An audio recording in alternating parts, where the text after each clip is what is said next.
So if we'll go back to the time you want to share, as early as you want to go back, and just talk to me about how you were raised. I've researched it, but I want to hear it from you.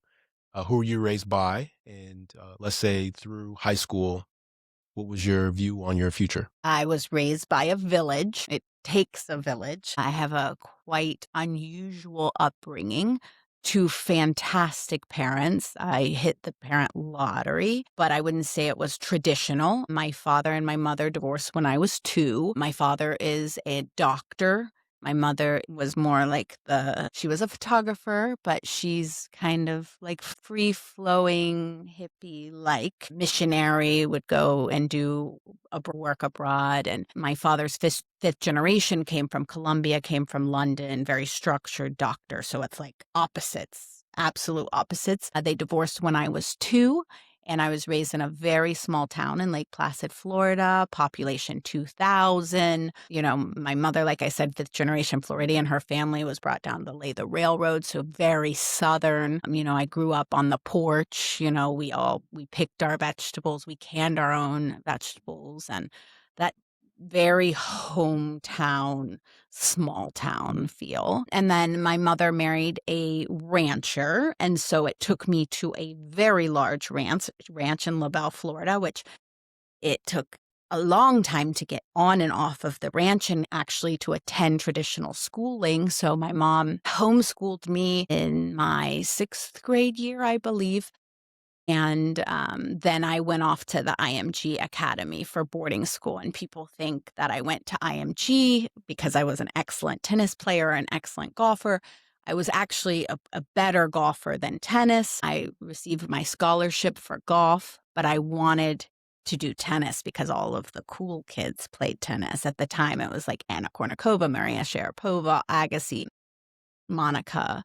And so everyone was like the cool kids there. And then I had like 7 golfers in my golf section. So it was like up and coming for golf. And it was literally at the time, I don't know if you know IMG, but it was just golf and tennis. And they had just incorporated like bringing soccer. So it was very kind of intimate compared to what it is now. And so I went to IMG and I never went home. So I was like 11 when I left the house. And so that's why I say it takes a village. Like my coach, my mom, my dad, my stepfather, and I have 7 brothers and sisters, collectively speaking. Both my parents remarried and had more children. And so quite a large family of his and hers. Fascinating. And when you went to IMG, are the athletes that you just described your fellow students, the tennis players?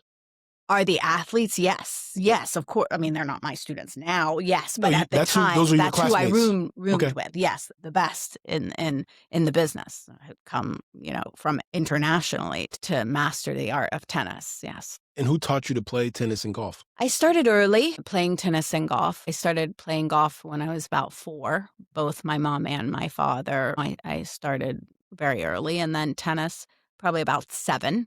And so, I had already had the foundation, but I wasn't some, excellent tennis player or golf player. I was good enough to get a scholarship at IMG, but I wasn't the best. And so I grew up playing the best and learning how to lose very early on. So I know you're a very humble person, but good enough to get a scholarship is pretty good.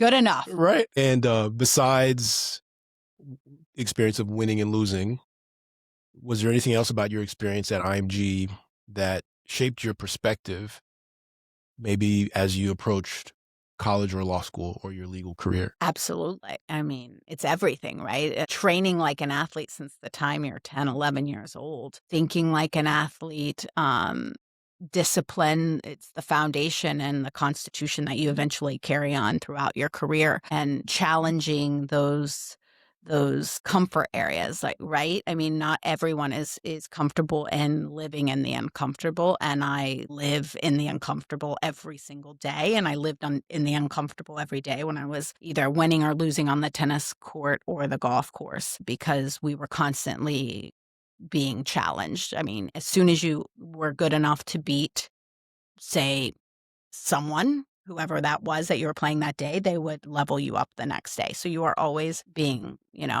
challenged. And I think that's what I'm used to in my life now.